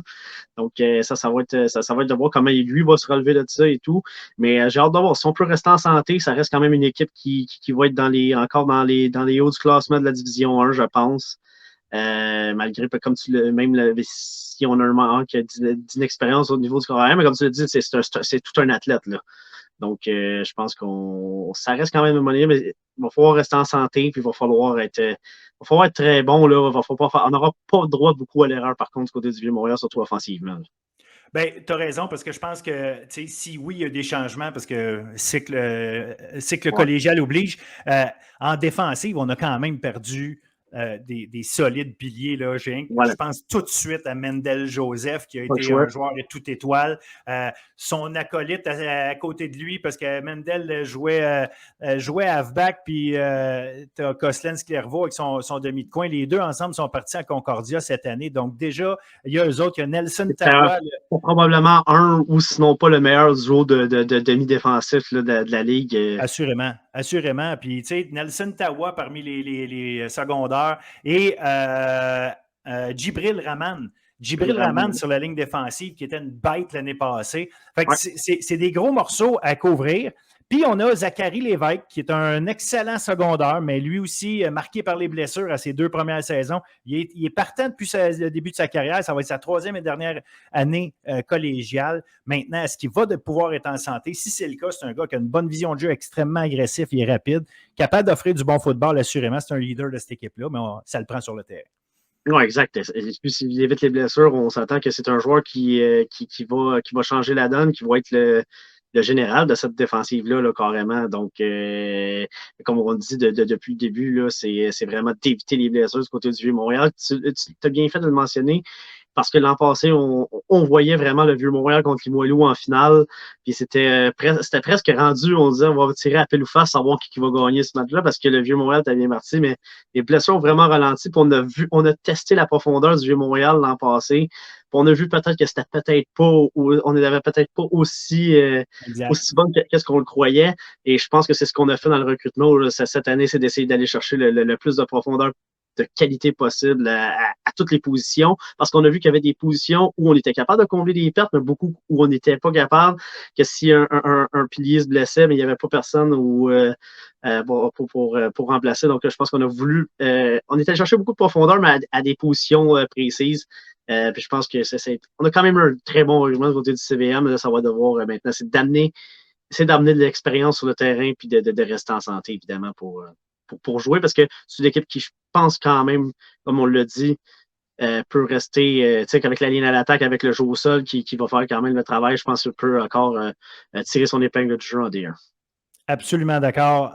L'autre, en fait, le deuxième match qu'on va avoir pour commencer l'année, Champlain-Lennoxville, la grosse machine de Champlain-Lennoxville, Jerry Momo, le joueur par excellence la saison passée, le porteur de ballon, une autre équipe qui est reconnue pour avoir des grosses lignes, un peu comme Vieux-Montréal, là, dans le sens grosse ligne offensive.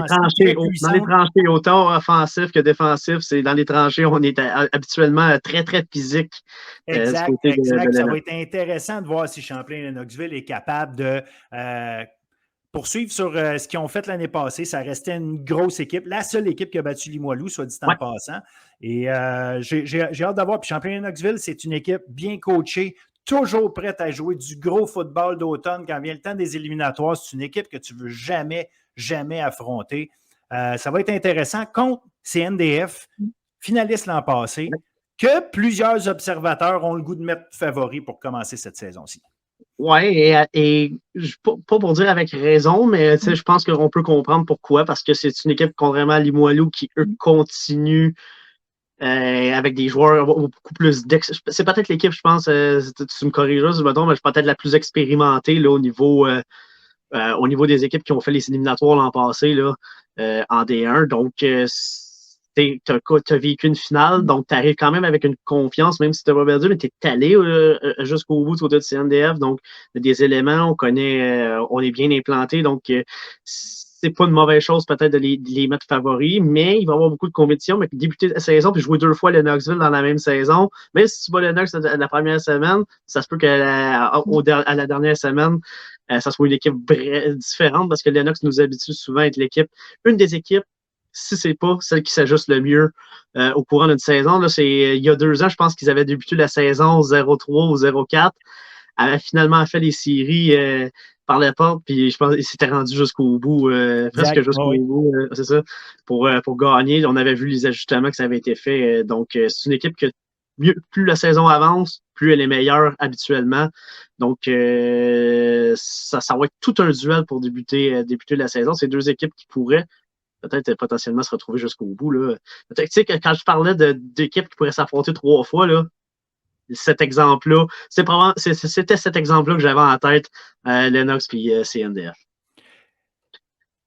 Si Lennox, c'est assez clair que ça va jouer du ground and pound, puis on connaît Lennox. Là, c'est même pas une cachette. Là. Il n'y a pas de cachette. C'est là que ça se passe. Évidemment, on a un Linco qui a un peu plus d'expérience, tu en parlais comme corps arrière, donc à ce moment-ci, peut-être qu'on va avoir un petit peu plus de jeu aérien, mais bon, quand tu avances à coup de presque diverge la course avec des momos, puis à un moment donné, si ça marche, tu le gardes, là. Mais du côté de CNDF, moi, c'est une équipe qui, malgré tout, c'est une équipe complète, qui était capable de faire plein de choses, mais malgré le fait qu'un carrière comme Alexis Delisle, l'année passée, d'ailleurs, on l'a vu dans la saison l'année passée. Si tu parlais d'une équipe, d'équipes qui partent lentement et qui ont fini fort, CNDF, c'est exactement ce qui est arrivé. Puis c'est à partir du moment où Alexis Delisle a pris le poste de corps arrière, et lui-même, on voyait juste avec ses statistiques, mais quand même qu'il se mettait à contrôler, prendre confiance, qu'il contrôlait son match. Mais ça ne veut pas dire que c'est lui qui commence cette année. Ça ne veut pas dire que c'est lui le carrière. On a un excellent joueur qui arrive de Laval qui va se battre pour ce poste-là. Là. Puis on me dit même à certains égards que ça se peut que ce soit lui qui soit quart numéro 1. Non, effectivement, ça c'est clair, mais au moins on sait que par contre, du côté du CNDF, qu'on a même si on décide de ne pas débuter avec Delisle, qu'on a cette carte-là en jeu en main pour Marc-André Dion et son équipe. Donc, ça, c'est quand même intéressant. La bataille au poste d'accord, elle est intéressante, mais donc on sait que peu importe lequel qui va débuter, s'il y en a un qui se blesse ou qui va mal, tu as une bonne police d'assurance derrière. Donc, quand je parlais de profondeur de qualité, je pense que du côté de CNDF, on est bien nanti, surtout la position de corps, qu'on sait à quel point c'est important. Surtout si tu veux être une équipe, comme tu l'as dit, équilibrée. C'est équilibré dans tous les sens, qu'on est bon partout, mais on est bon autant au sol qu'on est bon par la passe du côté de CNDF offensivement. Ça va être une carte, ça va être intéressant de voir ça par contre, le poste de corps à CNDF, c'est peut-être l'élément qu'on va le plus parler parce que la place en série, là, elle semble déjà garantie. Là, on ne veut pas jamais dire ça, là, mais on s'entend que c'est comme plusieurs. Ce serait une surprise qu'ils n'arrivent pas à le faire. On s'entend, c'est une très, très grosse surprise. Ça serait probablement une des bonnes surprises des dernières années au football collégial. Là. Donc, assurément. Donc, le poste de corps va peut-être autant être le point. Le point chaud de cette équipe-là que de voir où est-ce qu'ils iront. Mais je pense quand même qu'on va y aller avec Delille du côté de CNDF. Mais j'ai hâte de voir. Ça va faire jaser, ça, c'est clair. Jusqu'en fin de semaine, les deux équipes se jouent d'ailleurs le premier match de la saison D1. Je pense que c'est vendredi soir à Lennox. Exact. Puis, tu sais, écoute, Marc-André Dion, j'ai essayé de parler à peu près à tous les coachs autant que possible pour préparer ce podcast-là. Puis, Marc-André Dion, disons qu'il laissait planer le doute sur la plupart des choses qui se passaient. Je pense qu'il voulait garder ça pour lui, ce qui allait se passer, mais veut pas. Ça va être un élément, mais quand même, tu parles de profondeur. Puis, CNDF, c'est une équipe qui... On parle de façon de jouer, mais il y a une façon d'être organisé. Puis CNDF, là, on voit que c'est une équipe, une organisation qui recrute beaucoup de joueurs, amène énormément de talent. Compétition à l'interne. Créer des compétitions oui, exact. à l'interne. Puis cette compétition-là à l'interne, est annoncée, est claire, la quantité de monde qui s'en vont chercher, du talent partout. Donc ça va être intéressant aussi de voir comment cette dynamique-là va s'exercer dans l'équipe, puis qu'est-ce qu'elle va amener aussi au niveau des résultats sur le terrain, puis dans les moments clés. Ça va être le fun. On a, au niveau des running backs, on a des bons qui reviennent. Puis en défense, moi, j'ai hâte de voir en défense un certain Steve Mboumoua qui a fait écarquiller bien des yeux à des gens qui suivent le foot sans connaître tout le monde. Ce gars-là a reçu des offres des plus grandes universités aux États-Unis et notamment à Alabama. Là, on a des photos. Je sais que coach Jean-Guillaume, qui est quelqu'un qui place beaucoup de joueurs, qui essaie de placer beaucoup de joueurs aux États-Unis, a eu un rôle important pour accompagner Steve Mboumoua là-dedans. Mais Steve revient, il ne s'en va pas tout de suite jouer aux États-Unis, il revient pour cette année. Fait que lui, il va être très intéressant. Comment il s'est préparé pour cette saison-là, c'est une occasion pour lui d'être très dominant. Et je pense que la décision du fait qu'il ne va aux États-Unis tout de suite, c'est parce qu'il sait qu'on a une excellente équipe pour pouvoir compétitionner jusqu'au bout. Donc, je pense que ça en dit long sur les chances d'aller jusqu'au bout. Ah, exactement. Puis lui, il y a évidemment Charles-Antoine Ledoux, le middle linebacker de cette équipe, qui est un excellent joueur aussi. Fait que ça va être une équipe, écoute, c'est pas juste à surveiller. Là. CNDF, si vous avez un vieux 2 à mettre, là, c'est une bonne option. Je vous dirai jamais de le faire, mais pour vrai, CNDF est obligé d'être parmi les équipes de tête en Division 1 cette année. Ça ne serait pas étonnant honnêtement, que ça soit qu'on aille peut-être la. Tu sais, je disais une équipe qui pourrait s'affronter 3 fois, je parlais de CNDF et Lennox surtout. Ça ne serait pas surprenant qu'on ait la même finale que l'année passée, ça pourrait arriver encore. Clairement, deux front-runners pour me passer à mauvaise expression pour cette saison. Troisième affrontement entre deux rivaux depuis longtemps parce que c'est deux équipes de Montréal. Mais, très proche en plus. Hein? Avec des campus quand même assez proches. Oui, absolument. Donc, écoute, ça va être intéressant. Les bons vieux Cheetahs de Vanier avec un nouveau coach pour la première fois depuis longtemps, Joe Kolzak qui a pris les rênes après le départ de Pete Chrysomalis. Donc, lui est là et il va affronter, évidemment, les Phoenix de Grasset, toujours menés et coachés par Tony Yadeluka. Ça va être intéressant parce que, l'histoire entre ces deux programmes-là est bien garnie, mais on a deux équipes là-dedans qui ont fini milieu de peloton l'an passé et j'ai l'impression que Vanier, pour moi, est plus dans une pente descendante. Je peux me tromper. Encore énormément d'excellents athlètes, mais je ne sais pas à quoi me rattacher quand je regarde cette équipe-là pour me dire, OK, voici les piliers de l'équipe. Je ne le sais pas. On va jouer, on va commencer la saison avec un corps recru. Skoulakis de Notre-Dame, oui, Notre-Dame. Et puis, donc, c'est lui qui va avoir les rênes de l'équipe pour commencer la saison. De l'autre côté, avec Grasset, c'est Pepe Gonzalez qui va avoir le ballon. On sait que il y avait une bataille avec Esteban Bedoya, mais Esteban Bedoya a quitté le programme de Grasset pour aller à Montmorency. On va en reparler quand on va parler du B2.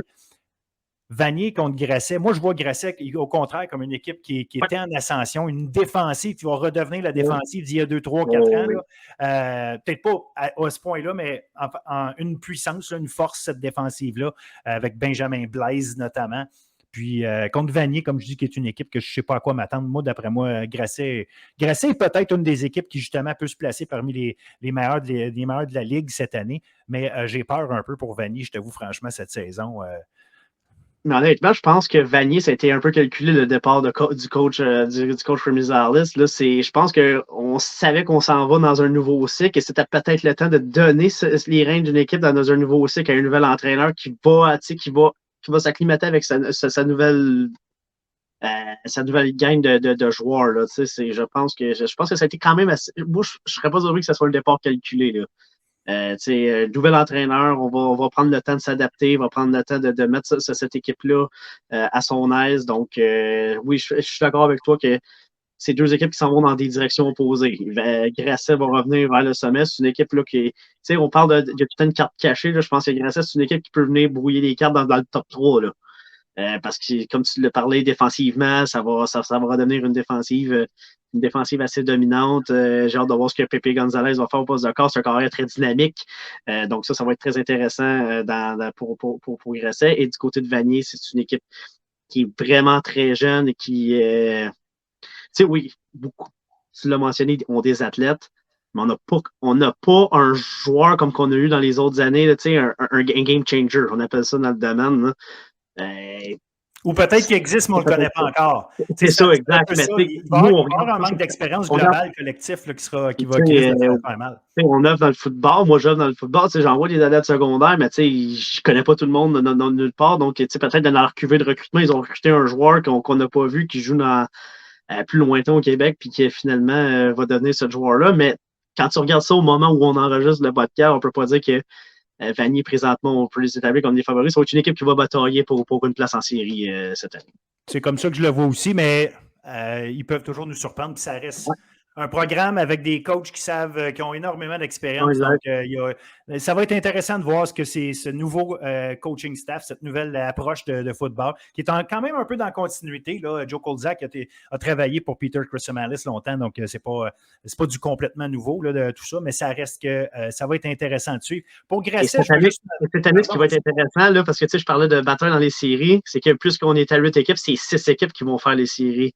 Les 2 premiers vont avoir un bye, donc ça va être intéressant pour les équipes qui vont finir 1 et 2. Il y en a 2 qui vont avoir. Ce ne sera pas juste seulement l'équipe de première place qui va avoir son laissez-passer, la deuxième aussi. Donc, il y a 2 équipes qui ne feront pas les séries. Donc, c'est pour ça que ça va être une bonne bataille. Je pense qu'entre 5 et 8, là, les équipes entre 5 et 8, je pense que tout le monde peut espérer peut-être se faufiler pour l'autre de série. Là, ça va être très intéressant. C'est pour ça que je dis que Vanier pourrait se battre. Là, une 6e place est très. Et même s'ils sont plus jeunes, c'est très plausible pour eux parce qu'ils ont quand même des athlètes pour le faire. Exact. Puis Grasset, je veux juste quand même finir en mentionnant qu'au niveau des porteurs de ballon, l'année passée, il y en a 2 excellents porteurs de ballon qui ont été blessés, des blessures importantes qui les impactent encore aujourd'hui. Mohamedou et Manoli Dimopoulos, les 2 qui ne commenceront pas la saison. Dimopoulos a des bonnes chances de revenir pendant l'année. Là. On me parle de peut-être après la semaine de congé. Mais Mohamedou pas sûr du tout. Donc, ça va être Kervin Zippol qui va avoir le ballon probablement en début de saison. Fait que ça va être, puis il y a un certain Grégory Moulenda qui sera aussi à surveiller. Fait que ça, c'est pour le jeu au sol de Grasset. Donc, on a parlé d'un bon corps arrière et tout, mais c'est une équipe qui a une attaque assez équilibrée habituellement. Donc, ça va être à voir ça aussi. Exactement. Donc, ça va être de voir si on va être capable de voir les retours de nos 2 excellents porteurs de ballon. Mais je pense que Kevin est capable de prendre ce rôle-là. Ça va être juste tant mieux si les 2 autres reviennent. On va avoir une profondeur incroyable à cette position-là. Mais non, c'est peut-être le seul bémol pour débuter la saison, mais c'est quand même pas inquiétant, si inquiétant que ça à autre mesure là, du côté des Grasset, que je vois vraiment être une équipe compétitionnée là, pour le top 3 cette année dans la Ligue. Good. On termine notre tour de la D1 avec Garneau et Saint-Jean. Ouais. Je vais te laisser commencer. Saint-Jean, c'est ta talle, c'est ton affaire. Fait que je ne vais pas me faire croire que. Évidemment, on va parler du Carterou, du retour de Nathan Carignan et Félix Joly. Défensif, j'imagine qu'un certain Ismaël Konaté va avoir son mot à dire. Ismaël Konaté, qui est Ouais. la grosse pièce au centre de la ligne défensive pour Saint-Jean. Mais sinon, quoi voir là, avec Saint-Jean? À quoi s'attendre? Est-ce qu'on peut avoir un upgrade là, finalement des résultats avec les Géants?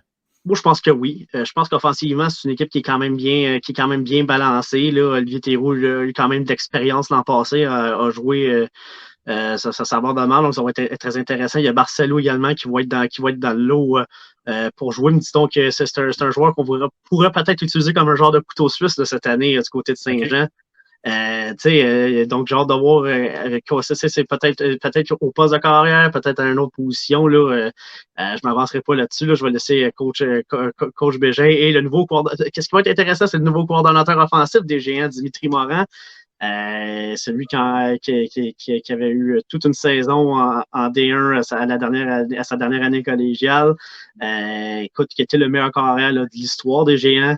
Au niveau des statistiques qui s'amènent, qui était dans le coaching staff l'an passé, comme entraîneur des corps, était promu déjà à sa deuxième année comme coordonnateur offensif.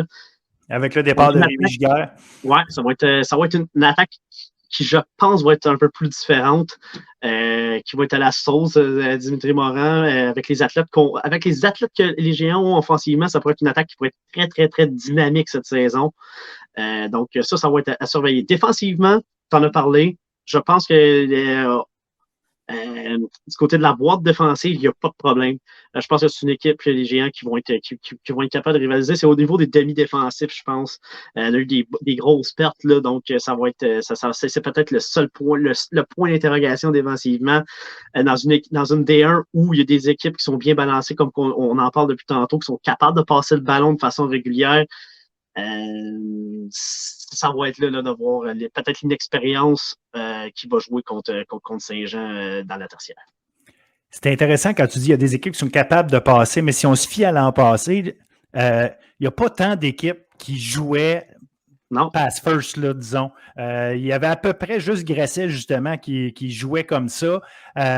Donc, ça va être intéressant. Et CNDF avec l'arrivée de Delille. Et CNDF, une fois qu'Alexis Delille était là, mais Rémi Nadeau faisait tellement un gros travail comme porteur de ballon.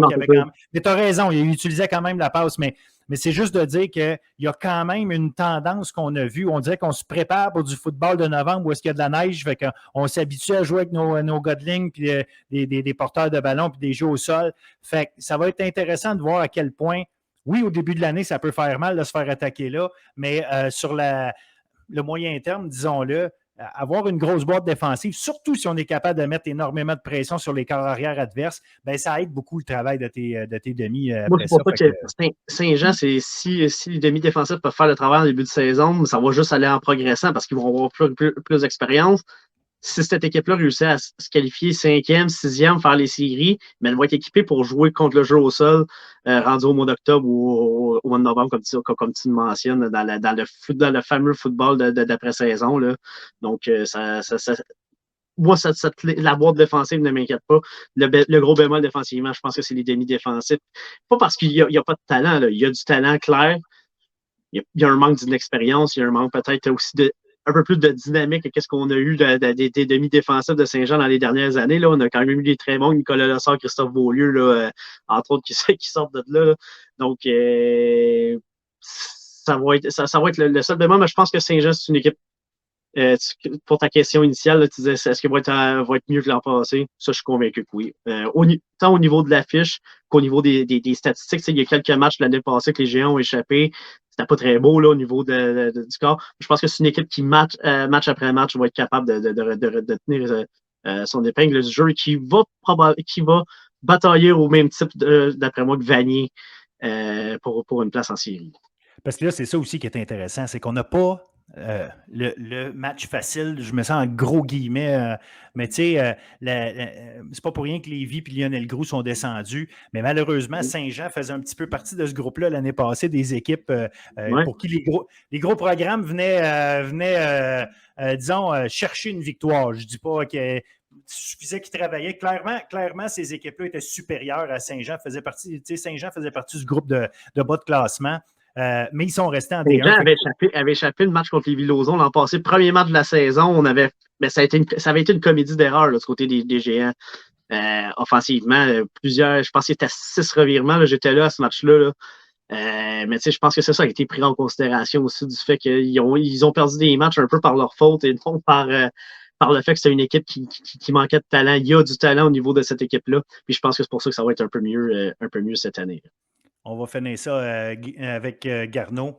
Rapidement, Garneau, on a, au niveau offensif, on a quand même le retour de nos 2 porteurs de ballon de l'année passée, les 2 principaux, le Noah Larochelle, Isaac Lafontaine. Ça, c'est très intéressant. Pour le nouvel entraîneur-chef qui est là, Michel-Pierre Pontbriand, l'ancien de Charles Lemoine, qui arrive là, remplace Dominique Picard, essaye de mettre ça à sa sauce, aller ramener justement des gars de Charles Lemoine dans son recrutement. Il a réussi à le faire, en amener quelques-uns, ceux qui ne sont pas partis aux États-Unis, à McCallie notamment. Écoute, ça va être intéressant. Il compte aussi sur Zachary Tremblay comme carrière. C'était Samuel Tremblay l'année passée, mais là, c'est Zachary qui va prendre ça en main. En défensive, par contre, on a perdu un certain Édouard Bolduc et ça va jouer, veut pas. Mais on a quand même encore Loïc Rancourt qui est là. Donc, encore une équipe qui, je pense, va être assez bien balancée, grosso modo, en termes d'attaque versus défense. Une équipe que si tu t'en vas affronter en pensant que ça va être facile, non, tu vas te faire talocher. Prépare-toi. C'est pas une équipe qui va te détruire au pointage, mais c'est une équipe qui va te rendre la vie très difficile parce que les joueurs qui sont là, sont bien coachés, ça c'est une chose, c'est très, très organisé, ça a tout le temps été comme ça à Garneau. À voir évidemment avec la suite, avec le nouveau coach, je ne pense pas que ça va être moins organisé, là. Je dis juste que ça fait partie de l'ADN de Garneau, ces équipes. Maintenant, est-ce qu'on va être capable d'avoir un jeu aérien intéressant pour complémenter le travail de nos porteurs de ballon? Ça va être ça qui va être à voir. Oui, c'est ça, parce que il ne faut pas que ça soit une équipe qui devienne unidimensionnelle là, offensivement, parce que toutes les équipes vont pouvoir s'ajuster. Puis c'est sûr que c'est le mot d'ordre, ça va être le mot d'ordre. On va vouloir voir ce que Zachary Tremblay a dans le ventre. On va vouloir le tester rapidement, c'est clair, en début de saison, savoir s'il est capable de gagner un match avec son bras, non seulement avec ses porteurs de ballon qui. J'ai hâte de voir aussi ça va être quoi les stratégies. Probablement qu'à un moment donné, on va vouloir aider Tremblay par la passe, mais on va vouloir faire sortir peut-être les porteurs de ballon en tracé de passe. C'est clairement, on va peut-être utiliser beaucoup le bon vieux, la vieille passe écran, la passe voilée, la passe piège. Choisissez votre terme, là, mais c'est sûr que peut-être aérien, on va vouloir aussi, ça va être peut-être des tracés plus courts. Ça va être du jeu un peu plus court, peut-être pas nécessairement une attaque qui va être vraiment verticale dans la longueur. Donc, j'ai hâte de voir. Je pense qu'il va être testé très rapidement au début de saison. Et elle va être là, la confrontation elle va être intéressante. Je parlais de Saint-Jean qui défensivement peut-être dans la tertiaire qu'il est là le problème. Puis de l'autre côté, ça va être de voir si on a un jeu aérien. Donc, on va peut-être pouvoir voir une confrontation dès le début de saison. Une équipe qui va pouvoir prouver qu'ils sont capables de passer le ballon. De l'équipe, ouais. Une équipe qui va pouvoir prouver qu'ils sont capables de passer le ballon, puis une équipe qui va prouver qu'ils sont capables d'arrêter le jeu aérien. Donc, ça pourrait être très intéressant dès le premier match de la saison. Effectivement. Mais il y a quand même 2 équipes qui, je pense qu'ils vont se battre pour une place en éliminatoire plus que de se battre pour le sommet du classement. Ouais, mais le football collégial étant ce qu'il est, d'une année à l'autre, il y a des prodiges qui arrivent du secondaire qu'on ne connaît pas toujours aussi bien ou qui se développent rendus là, puis on apprend à les connaître. Donc, ça va être à voir en D1, fait que ça commence en fin de semaine. Yes. D2, en Division 2, là, on commence aussi en fin de semaine prochaine. Et là, c'est ça. Et là, on tombe à l'inverse de la D1 qui a réduit. La D2, c'est gigantesque. On a 11 équipes. Donc, l'arrivée de. Avec 8 en série maintenant. Donc, je pense qu'il n'y a pas de laisser-passer. C'est ça. Non, il n'y a pas de laisser-passer cette année. C'est 1-8, 2-7, 3-6, 4-5, comme on a déjà connu dans la Ligue nationale de hockey. Là. Donc, la bonne vieille formule. Là. C'est en plein ça. Fait que ça fait toujours bien 3 équipes qui ne feront pas les éliminatoires. Fait que c'est en partant, il y a ça. Les équipes qui ont quitté. En fait, comme tu disais tantôt par rapport à D1, il n'y en a aucune qui est montée en D1. Par contre, il y en a 2 qui ont été rétrogradées. On parle d'Outaouais et Tedford.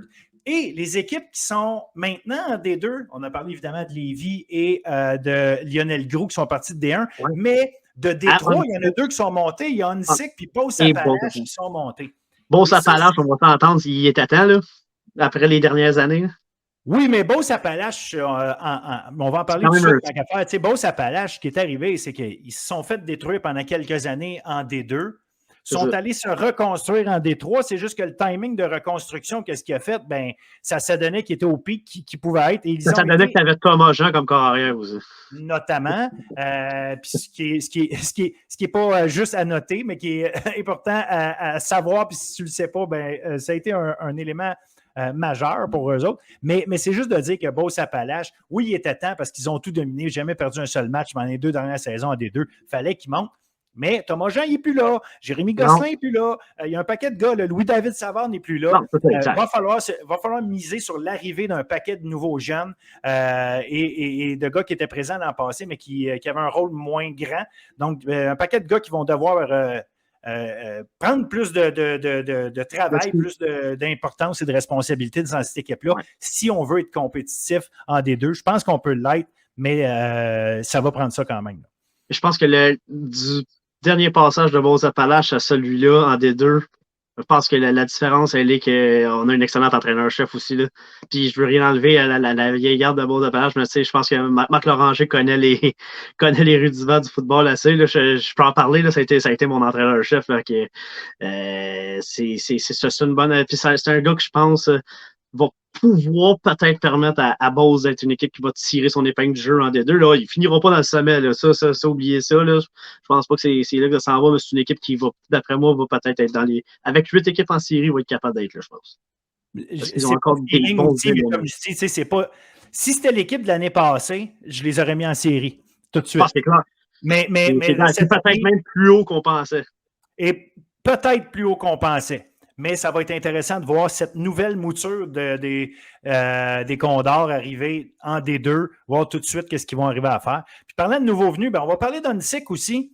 Ouais. Parce que pour moi, Onsic, je connais les entraîneurs qui sont là-bas, je sais le travail qu'ils font. Je sais qu'ils ont travaillé fort sur du bon recrutement en passant. Des bons athlètes, ils trouvent toujours le moyen de trouver des bons athlètes. Puis trouver des joueurs qui ont l'air de rien, qui sortent de nulle part et qui en font des joueurs de foot. Sacha Desrouleaux l'année passée, joueur par excellence en défensive en Détroit, qui n'avait jamais joué au foot avant. Ils l'ont juste trouvé dans la salle de gym. Puis c'est un petit congélateur. Puis regardez, il joue pour les Carabins. Il porte les couleurs des Carabins cette année après une saison de football collégial dans sa vie. C'est juste pour vous donner une idée. Par contre, j'ai... Pas certain, moi, des deux. J'ai des doutes. Des sérieux, puis aucun manque de respect envers qui que ce soit. Mais d'après moi, là, ils ont pour eux, la marche va être très haute.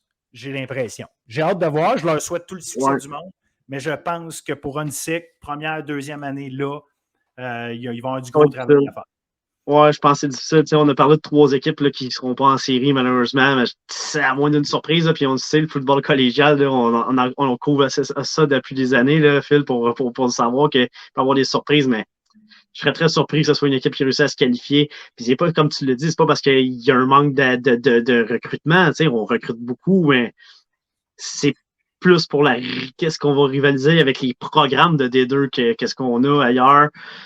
C'est une équipe qui Onsic a peut-être beaucoup de profondeur, mais n'a pas peut-être le joueur qui peut transporter une équipe, puis faire une différence pour que ce soit une équipe de série contrairement aux autres programmes en D2. Puis je pense que c'est une excellente équipe de Détroit, comme Jonquière est une excellente équipe de Détroit aussi. Je pense peut-être à ça, puis je souhaite qu'il me fasse tromper, mais au moins, je suis pas mal d'accord, les 2 premières années, je pense que ça va être un peu plus difficile.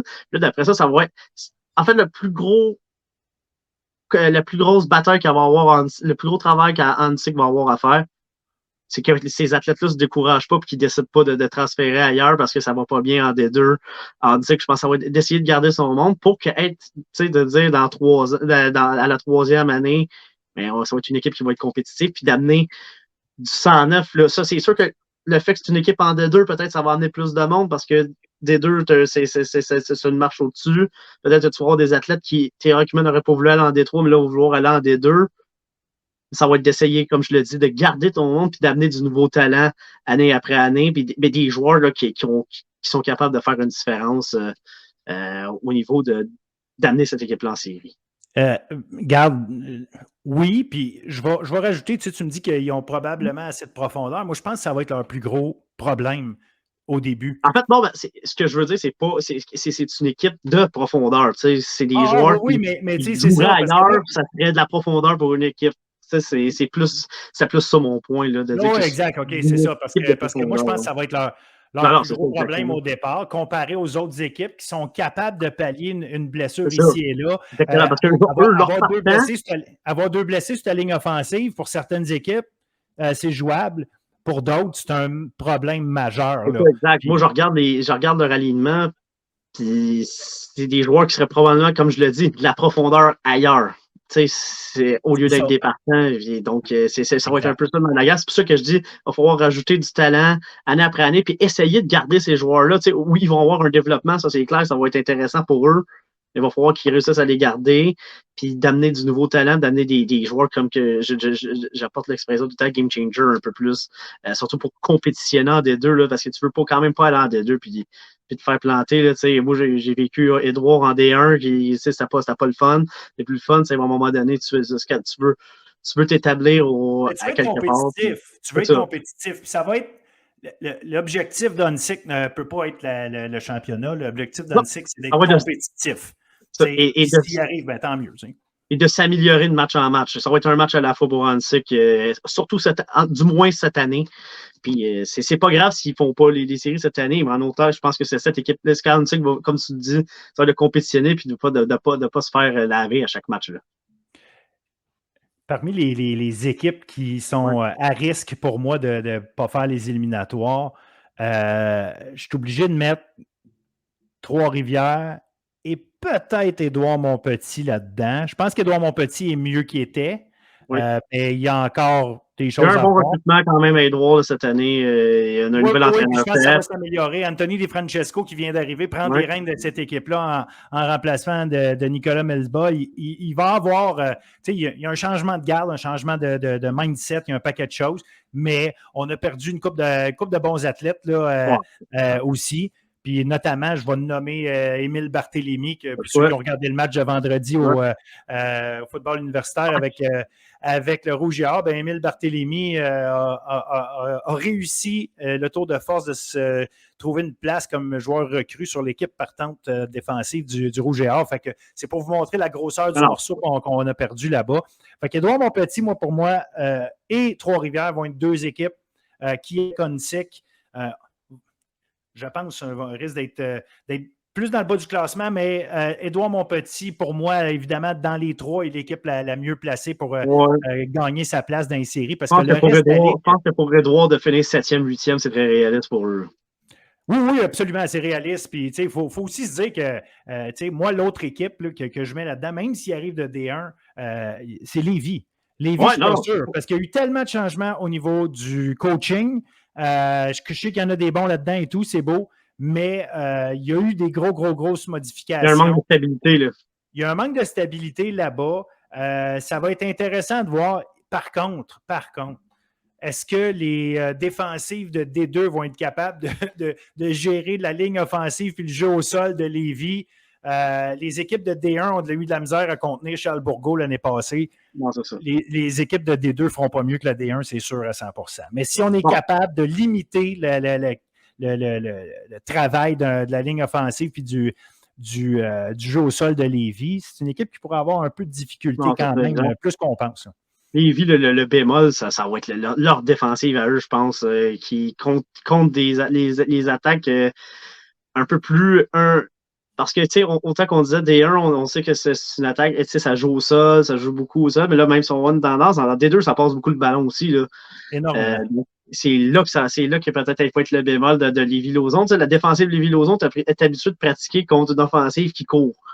Donc, un jeu au sol est plus facile à arrêter pour eux. Je pense que le bémol va être là. Puis, tu as raison de le dire, même s'ils arrivent de D1, là, c'est pas une équipe qui arrive de D1 puis qu'on dit c'est au sommet et automatiquement, là, c'est loin d'être notre jeu. Moi, je pense qu'ils vont faire les séries un peu comme Edouard, là, mais ça sera peut-être pas dans le top 4, là, peut-être même pas top 5 là, pour eux. Et en fait, ça reste à voir. J'attends de voir à quel point, au niveau des fronts défensifs. On va voir la réponse quand même assez rapidement, je pense, dans la saison. Là. Tu sais, là, on va en parler. Tu sais, Lévis et Edouard Montpetit, c'est deux équipes qu'on est en train de parler, donc on peut le dire déjà, ils s'affrontent aux premières semaines de la saison.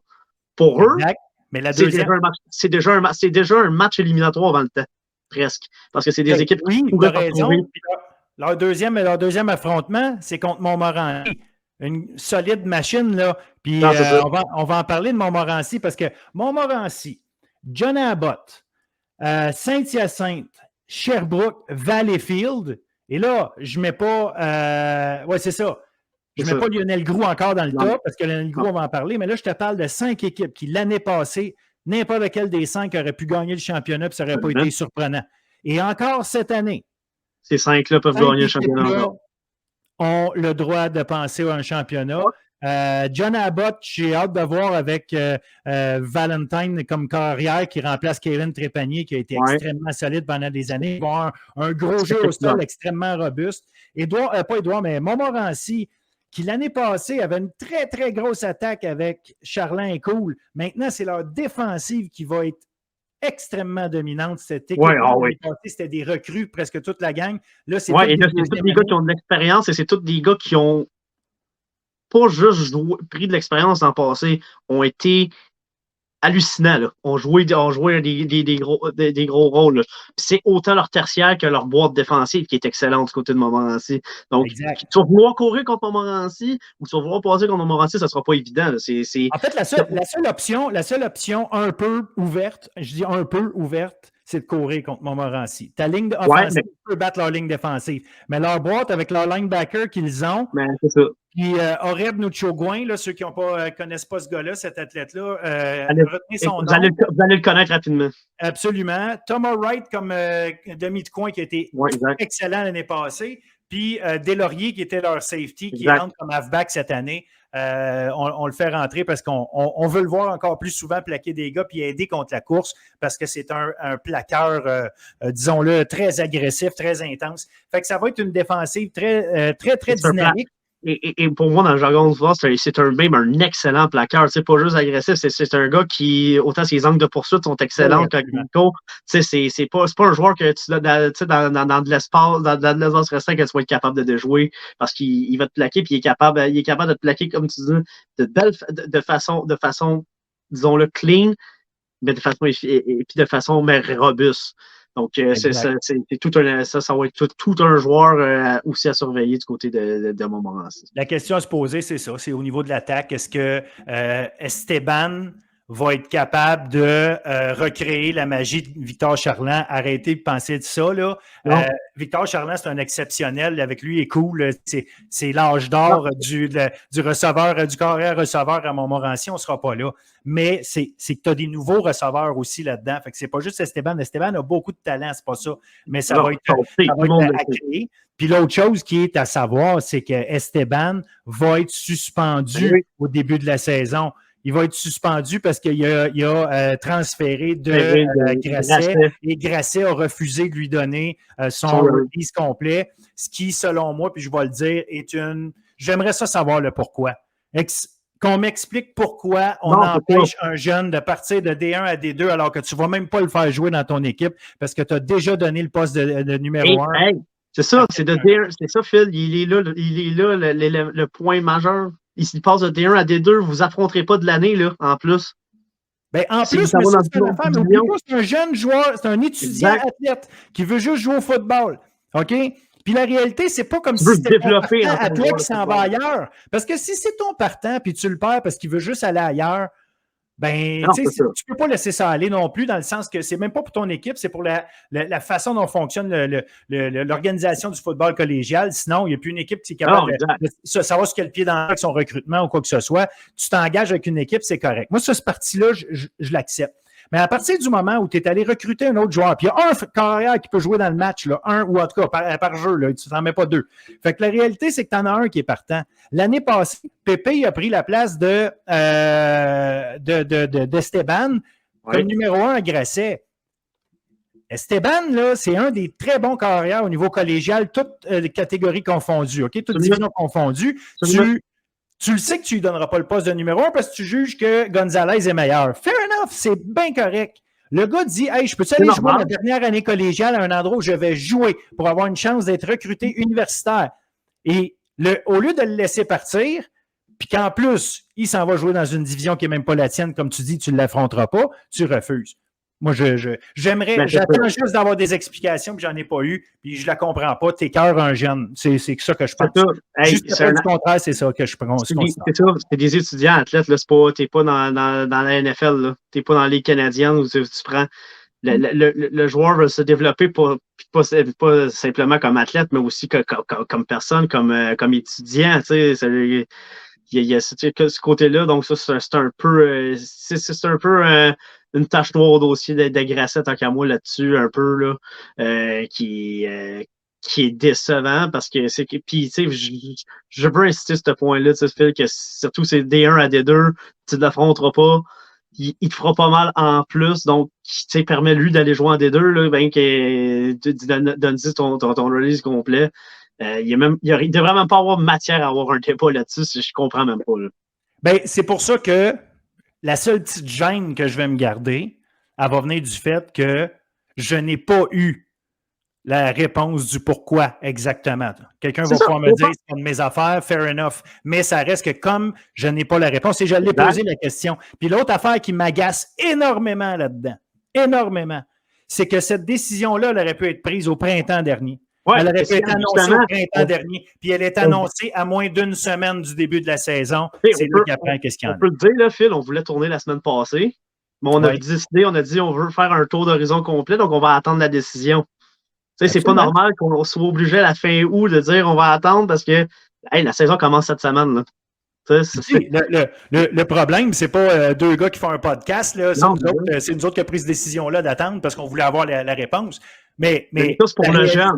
C'est 100%. C'est même pas pour Montmorency non plus. Je m'en contre-sac qui font jouer Montmorency. OK? Ça ne m'intéresse pas. Ça n'a même pas rapport avec Montmorency. Ça n'a même pas rapport avec Grasset. Ça a rapport avec un fait qui était à cause que l'RSU a pris son temps pour cette décision-là. Le fait que, tu sais, regarde, le problème aurait pu être réglé plus longtemps si c'était juste en donnant un release complet. Mais regarde, comme tu dis, moi aussi, c'est, regarde, moi, tu prends les décisions que tu veux, tu as le droit dans la vie. Tu sais, c'est bien correct, on comprend ça. J'en ai pris des décisions comme entraîneur-chef.